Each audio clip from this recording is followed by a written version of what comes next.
Hello दोस्तों, तो कैसे हैं आप लोग। आई होप कि आप लोग बहुत ही अच्छे होंगे एंड अपनी अपनी एग्जाम की तैयारी कर रहे होंगे। तो दोस्तों आज हम लोग पढ़ेंगे combinations reactions between two element. Okay, इससे पहले वाले वीडियो में हम लोग स्टडी कर चुके थे कॉम्बिनेशन रिएक्शंस के बारे में। ओके, हम पहले बताए थे कि how many type of chemical reactions कितने टाइप के होते हैं। तो हम बताएंगे मतलब कि केमिकल रिएक्शन बहुत सारे टाइप के होते हैं। केमिकल रिएक्शन क्या होते हैं, बहुत सारे टाइप के होते हैं, मैनी केमिकल रिएक्शंस होते हैं। बट हमें क्लास 10 में 10 टाइप के केमिकल रिएक्शंस को देखना है। ओके, जो कि हमारे एग्जाम से रिलेटेड होता है। ओके, तो हम ये सब देख रहे हैं। तो हम लोग पहले स्टडी कर चुके हैं कॉम्बिनेशन रिएक्शंस, है ना। कॉम्बिनेशन रिएक्शन को देख चुके हैं, जो हमारा पहला रिएक्शन था। और उस कॉम्बिनेशन रिएक्शन में हम आज देखेंगे कि combination reactions between two element, जब दो एलिमेंट में जब हमारा रिएक्शन हो तब क्या होगा। ठीक है, और उसके बाद हम लोग देखेंगे, इस टॉपिक के बाद हम लोग देखेंगे combination reactions between one element and compound के बीच में देखेंगे। ओके, तो इसके बाद वाला वीडियो में देखेंगे। तो फिलहाल आज हम देखेंगे combination reaction between two element. Okay, तो वीडियो को पूरे लास्ट तक बने रहिएगा और आपको काफी क्लियर तरीके से समझाने वाला हूँ। और वीडियो को बिल्कुल भी स्किप मत करिएगा, बिल्कुल भी छोड़ छाड़ के मत देखिएगा, नहीं तो कुछ भी समझ में नहीं आएगी। ओके, अगर नॉलेज के लिए पढ़ना चाहते हैं तो वीडियो को बिल्कुल भी स्किप मत करिए। ठीक है, रटना है तो अभी सामने आपको पता है, आप वीडियो को स्किप करके वीडियो को स्किप करिए और आप उसको नोट कर सकते हो। ओके, लेकिन समझना है तो वीडियो को बिल्कुल भी स्किप मत करिए। ओके, तो चलिए वीडियो को आज के स्टार्ट करते हैं। तो चलिए यहाँ गौर से ध्यान दीजिएगा, आप बिल्कुल भी हम पहले बता रहे हैं आपको वीडियो को स्किप नहीं करना। ठीक है, तो चलिए क्वेश्चन हम पहले पढ़ ले, मेरा क्वेश्चन है क्या। ओके, क्वेश्चन को देख लेते हैं। तो देखिए मेरे क्वेश्चन कह रहा है कि combination reactions between two element, जब दो एलिमेंट के बीच में हम कंबाइन करते हैं, दो एलिमेंट के बीच में दो एलिमेंट को हम कंबाइन करते हैं, जब रिएक्शंस करवाते हैं तब क्या होता है, इसके बारे में समझिए। ठीक है, तो मैंने लिखा है कि in this type of reactions two element combine to form a new compound, मतलब कि इस टाइप के रिएक्शन में जब दो एलिमेंट को हम लोग जोड़ते हैं, क्या करते हैं बोले, जोड़ते हैं, क्या करते हैं, जोड़ते हैं, तो मेरा एक न्यू कंपाउंड बनता है। क्या बनता है, कंपाउंड। उसे हिंदी में हम यौगिक कहते हैं। क्या कहते हैं बोले, यौगिक कहते हैं। ओके, याद रखिएगा। तो जब इस केमिकल रिएक्शन में हम दो एलिमेंट को क्या करते हैं, दो एलिमेंट को हम कंबाइन कर देते हैं, जोड़ देते हैं, तो हमें एक फॉर्म ऑफ न्यू कंपाउंड बनता है। क्या बनता है, न्यू कंपाउंड बनता है। तो कैसे, चलिए देखिए पहला देख लेते हैं। पहला कहता है कि combination between carbon and oxygen, जब हम कार्बन और ऑक्सीजन को कंबाइन करते हैं तब क्या होता है, तो अब तो कुछ होना चाहिए ना, बिल्कुल होना चाहिए। तो देखिए मैंने क्या लिखा है, in this combination reactions as carbon combine with oxygen, मतलब इस केमिकल रिएक्शन में इस कॉम्बिनेशन रिएक्शन में क्या होता है कि कार्बन किसके साथ कंबाइन हो जाता है, ऑक्सीजन के साथ। किसके साथ, ऑक्सीजन के साथ क्या होता है, कंबाइन होता है। और कंबाइन होने के बाद to form a carbon dioxide, क्या बनाते बोले, कार्बन डाइऑक्साइड बनाता है। मतलब कि जब हम लोग कार्बन को और ऑक्सीजन को कंबाइन करते हैं, क्या करते हैं, कंबाइन करते हैं, जोड़ते हैं, मिला देते हैं, तो क्या बनता है, कार्बन डाइऑक्साइड बनता है, जिसे हम जिसका मॉलिक्यूलर फार्मूला क्या है, CO2। क्या बोले, CO2। The properties of carbon dioxide produce are different from those of both carbon and oxygen, मतलब कि इसके जो गुण होते हैं वो एकदम बिल्कुल अलग होते हैं, जिससे कार्बन और ऑक्सीजन से बिल्कुल भी अलग होते हैं। किसके प्रॉपर्टीज, कार्बन डाइऑक्साइड की प्रॉपर्टीज। तो जब ये इसका जो प्रॉपर्टीज होता है, इसका जो गुण होता है वो बिल्कुल भी अलग होता है, एकदम अलग होता है। कार्बन डाइऑक्साइड का जो गुण होता है वो बिल्कुल भी अलग होता है, किससे, कार्बन और ऑक्सीजन से। ठीक है, आप याद रखिएगा। ठीक है, तो अगर आपसे एग्जाम में ऑब्जेक्टिव में पूछा जाएगा कि the properties of carbon dioxide produce are the different from of those of both carbon and oxygen, तो आपका ये क्या लिखा है, डिफरेंट है। आपको यहाँ पे ऑप्शन दिया रहेगा डिफरेंट, यहाँ पे ना डिफरेंट होना चाहिए। ठीक है, तो मतलब दोनों का जो प्रॉपर्टीज होता है बिल्कुल भी डिफरेंट होता है। तो यहाँ फॉर एग्जांपल जैसे C+O2 लिए, इसको हम रिएक्शन करवाए तो क्या हुआ रे, CO2 बना। क्या बना, CO2। आप याद रखिए, ठीक है, नोटिस करते रहिएगा, CO2 बनेगा। क्या बनेगा बोले, CO2। क्या बोले हम, CO2। ठीक है, वीडियो क्वालिटी ठीक है ना। आई होप कि आप वीडियो का काफी क्लियर तरीके से आपको दिखाई पड़ रही होगी। तो यहाँ बात से ध्यान दीजिएगा। तो C+O2 को मैं क्या किया, जब कंबाइन किया तो CO2 बना। क्या बना बोले, तो ये एलिमेंट है, कार्बन भी एक एलिमेंट है, ऑक्सीजन भी क्या है, एक एलिमेंट है। जब दो एलिमेंट को हम क्या किए, कंबाइन किए, क्या किए, कंबाइन किए, तो मेरे को क्या बना, कंपाउंड बना। क्या बना, कंपाउंड, जिसे हम हिंदी में यौगिक कहते हैं। तो कार्बन डाइऑक्साइड बना। ठीक है, याद रखिए, यहाँ समझ में आ जाएगा।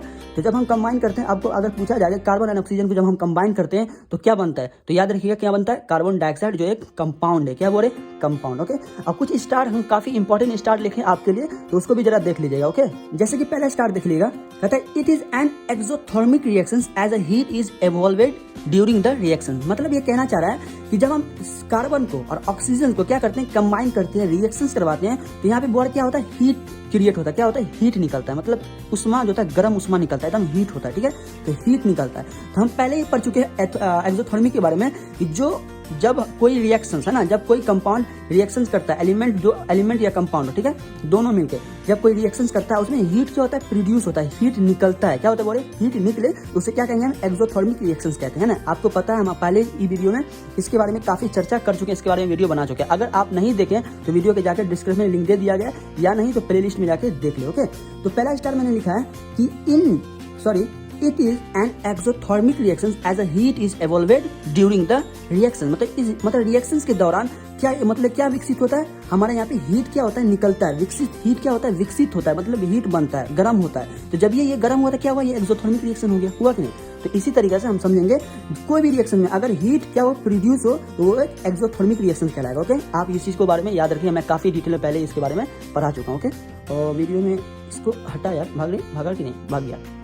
अब दूसरा स्टार देखिए मैंने क्या लिखा है, दूसरा स्टार लिखा है carbon dioxide is an molecules, क्या बोले, एक मॉलिक्यूल्स है with a molecular formula CO2 के साथ। किसके साथ, मॉलिक्यूलर फार्मूला CO2। क्या है, कार्बन डाइऑक्साइड एक मॉलिक्यूल है, क्या बोले, एक मॉलिक्यूल है। क्या है, मॉलिक्यूल। ओके, जो विथ अ मॉलिक्यूलर फार्मूला के साथ। ओके, तो मॉलिक्यूलर फार्मूला क्या है कार्बन डाइऑक्साइड का, कार्बन डाइऑक्साइड का मॉलिक्यूलर फार्मूला CO2 है। क्या बोले, याद रखिए। तो आपके ऑब्जेक्टिव में पूछा जा सकता है कि कार्बन का मॉलिक्यूलर फार्मूला क्या बोले, तो CO2। समझ में आया, क्या है बोले, CO2, जो कि मैंने यहाँ पे ऑलरेडी लिख दिया। ठीक है, और अगला स्टार देख लीजिए क्या लिखा मैंने। अगला स्टार आप गौर से देखिए, इसको जरूर मिस मत करिएगा, कुछ भी मिस मत करिए, थोड़ा सा दिक्कत हो जाएगा अगर आप नहीं समझिएगा। ठीक है, अगला स्टार मैंने लिखा है carbon dioxide CO2 is a colourless gas. क्या है बोले, कलरलेस गैस है। क्या है, ये एक गैस जो कलरलेस गैस का कोई कलर नहीं होता है, मतलब एक कलरलेस गैस है। तो आपके ऑब्जेक्टिव में अगर पूछा जाए, ऑब्जेक्टिव में आए कि carbon dioxide is a dot dot dot कैसा गैस है, तो ये कलरलेस गैस है ना। तो यहाँ पे येलो आएगा, ऑरेंज आएगा, ब्लू आएगा, कलरलेस आएगा। तो आपको किसमें मानना, ऑप्शन में कलरलेस मानना। तो ऑब्जेक्टिव के अकॉर्डिंग मैं इसको लिख दूँ। ठीक है, तो आप याद रखिए carbon dioxide is a colourless gas है। क्या है बोले, कलरलेस गैस है। ओके, नाउ अगला स्टार देखिए, is mode of 2 oxygen atom. मतलब इसमें क्या होता है, 2 ऑक्सीजन के एटम होता है। कितना एटम होता है, एटम कितना होता है, 2 होता है ना। 2 ऑक्सीजन एटम कोवलेंटली जुड़ा रहता है, किसके साथ, बॉन्डेड होता है। मतलब किसके साथ जुड़ा रहता है, 1 कार्बन के साथ। कितने 1 कार्बन एटम के साथ। अब यहाँ पे देख सकते हैं, यहाँ पे ना 1 कार्बन है ना, ये किसके साथ, ऑक्सीजन जुड़ा हुआ है। तो आपको ये पता होना चाहिए कि कार्बन का जो मतलब अनपेयर्ड इलेक्ट्रॉन होता है वो होता है 4। कितना होता है बोले, 4। और ऑक्सीजन का जो एक ऑक्सीजन का जो अनपेयर्ड इलेक्ट्रॉन होता है वो होता है 2। तो अब ये जो एक कार्बन का कितना हुआ ऑक्सीजन, मतलब अनपेयर्ड इलेक्ट्रॉन, तो होता है 4। तो बोल एक बात बताइए, ये 4 हुआ, तो यहाँ पे 2 मैं डाला, अनपेयर्ड इलेक्ट्रॉन कितना हुआ, 4। इसका अनपेयर्ड इलेक्ट्रॉन 4 होता है, और ऑक्सीजन का कितना होता है बोले, 2। तो एक ऑक्सीजन का हुआ 2, तो ये हुआ 2, और ये ऑक्सीजन का हुआ कितना बोले, 2, तो ये हुआ 2। अब बताइए, अब इसको पूरा होने के लिए, इस ऑक्सीजन को पूरा होने के लिए, अनपेयर्ड से पेयर्ड होने के लिए कितना इलेक्ट्रॉन की जरूरत है, तो यहाँ पे 2 इलेक्ट्रॉन की जरूरत है। तो ये इससे क्या करेगा, साझा करेगा ना, ये इससे क्या करेगा, मतलब दोनों को रिलेशंस बना लेगा ना, कि इसको ये 2 दे देगा, इसको ये दे देगा, काम चल जाएगा। और ये ऑक्सीजन इसके साथ क्या करेगा, साझा करेगा ना, ये इसके साथ दोनों कंबाइन होगा, तो दोनों में कोवलेंट बॉन्ड बनता है। तो यहीं पे है कोवलेंटली बॉन्ड, है ना, कोवलेंट बॉन्ड बोला ना, तो इसी को कहते हैं कोवलेंटली बॉन्ड टू 1 कार्बन। मतलब बोला जा रहा है कि it is mode of 2 oxygen atom. मतलब 2 ऑक्सीजन एटम जो होता है वो कोवलेंटली बॉन्डेड होता है, किसके साथ, 1 कार्बन के साथ, है ना, 1 कार्बन के साथ कोवलेंटली होता है। तो इस तरह से आप इसको इंडिकेट कर सकते हैं। तो अगर आपके एग्जाम में पूछा जाएगा कि मतलब oxygen 2 oxygen covalently bonded to 1 carbon के साथ, हाउ, कैसे, तो वहां पे अगर पूछा जाएगा सब्जेक्टिव में, तो आपको इस तरह से इंडिकेट करना होगा। ठीक है, तो बाय द वे मैं एक पॉइंट था इसलिए आपको इंडिकेट कर दिया, बता दिया कि बाय द वे अगर कभी आपको क्वेश्चंस मतलब आए, क्वेश्चंस मतलब मिले, तो बाय द वे अगर आपको दिमाग में आ जाए तो इस चीज को याद रखिएगा कि एक कार्बन जो होता है वो 2 ऑक्सीजन के साथ कोवलेंटली रहता है। एक ऑक्सीजन के साथ भी कोवलेंटली नहीं रहता, बशर्ते अगर इसके साथ एक ऑक्सीजन रहेगा, कार्बन मोनोऑक्साइड रहेगा, तो याद रखिएगा इसके साथ हाइड्रोजन भी कहीं ना कहीं कोई ना कोई 2 बॉन्ड उसको पूर्ति करेगा। मतलब कार्बन को चाहिए अनपेयर होने के लिए 4 इलेक्ट्रॉन, एंड ऑक्सीजन को चाहिए 2 इलेक्ट्रॉन। ओके, एक ऑक्सीजन को 2, एक ऑक्सीजन को 2, तो यहाँ पे 2 था, दोनों को 2 मिल गया। ठीक है, तो इस तरीके से इसको हम समझते हैं। ओके, तो आई होप ये चीज आपको समझ में आ गई होगी। तो ये मेरा पहला combination between carbon and oxygen के साथ था। अब हम लोग देखेंगे मैग्नीशियम एंड मैग्नीशियम, देखते हैं किसके साथ है। तो फिलहाल ये था मेरा पहला। अब चलते हैं हम लोग दूसरे रिएक्शन की तरफ। ओके, अब अगले रिएक्शन को देखिएगा, कहता है combination between magnesium and oxygen. पहला मेरा क्या था, पहला था मेरा कि मतलब कार्बन एंड ऑक्सीजन। अब क्या, मैग्नीशियम एंड ऑक्सीजन। तो मैंने लिखा है, यहाँ पे गौर से ध्यान दीजिएगा, मैंने लिखा है कि when magnesium is burnt in air of oxygen. मतलब कि जब मैग्नीशियम को क्या करते हैं, हवा की उपस्थिति में, ऑक्सीजन की उपस्थिति में क्या करते हैं, हम उसको जलाते हैं। क्या करते हैं बोले, जलाते हैं। तो a white powder of magnesium oxide is obtained. तब हमें व्हाइट पाउडर बनता है, प्राप्त होता है। क्या होता है? व्हाइट पाउडर प्राप्त होता है। ठीक है, फॉर एग्जाम्पल कैसे याद है, इसमें ज्यादा कोई खास बात नहीं है, आपको इस तरह रिएक्शंस को आप याद रखिए। ये कम्बिनेशन रिएक्शंस का एक थोड़ा सा टाइप है, जो कैसे कम्बिनेशन रिएक्शन होता है उसके बारे में हम बताना था, तो ये बता दिए। ठीक है, तो उतना कोई इंपॉर्टेंट नहीं है, बस एज अ नॉलेज के अकॉर्डिंग मैं आपको ये बताया हूँ। ठीक है, तो यहाँ देखिएगा कैसे व्हाइट पाउडर मतलब मैग्नीशियम, कैसे मैग्नीशियम ऑक्साइड कैसे बनता है व्हाइट पाउडर, यहाँ ध्यान दीजिएगा।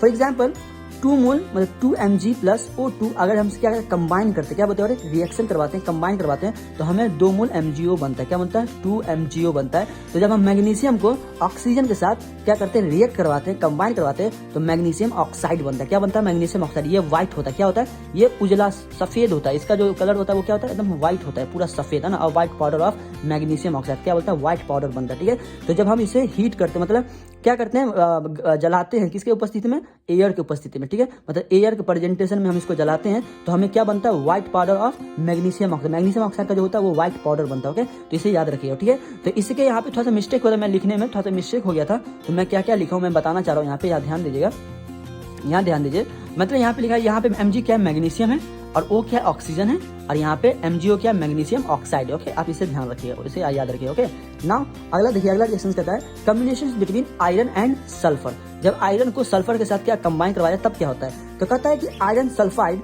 Is formed when a mixture of iron and sulphur is heated. मतलब कि जब हम आयरन को और सल्फर को क्या करते हैं? हीट करते हैं ना, गरमा देते हैं, एकदम हीट करवा देते हैं इसके मिक्सचर को। किसके मिक्सचर को?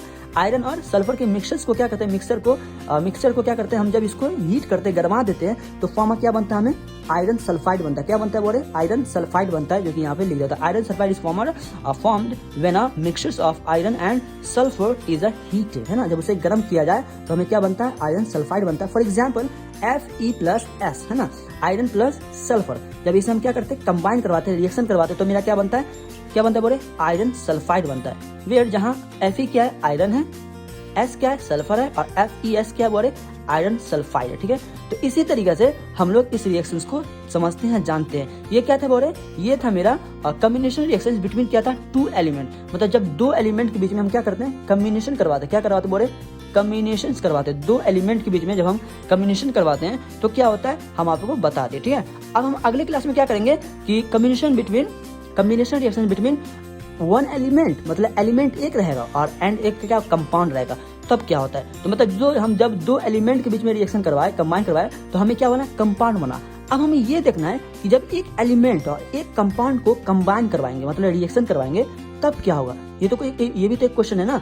तो हम इस चीज के बारे में हम अगली क्लास में डिस्कशन करेंगे। ठीक है, तो आज के लिए इतना ही रहने देते हैं। आई होप कि आपको मेरी डिस्कशन आपको समझ में आ गई होगी। आई होप कि मुझे आशा है कि मैं जो समझाता हूँ आपको समझ में जरूर आती होगी। ठीक है, तो हम आज के लिए इतना ही रहने देंगे, और अगले क्लास में मैं आऊंगा combination reaction between element and compound. Okay, तो आई होप कि आपको ये चीज समझ में आ गई होगी। ठीक है, तो आशा करता हूँ कि ये चीज़ अच्छे से समझ में आ ही गई होगी। एंड अभी तक मेरे चैनल पे नए हैं, अगर वीडियो अच्छा लगा तो वीडियो को लाइक करें और शेयर करें, और मेरे चैनल पे नए हैं तो चैनल को प्लीज़ सब्सक्राइब करते बिना ना जाएं, क्योंकि हम जब अगला वीडियो अपलोड करें तो उसका नोटिफिकेशन सबसे पहले आपको मिल जाए। ठीक है, तो आज के लिए इतना ही, फिर मिलते हैं हम लोग अगले क्लास में।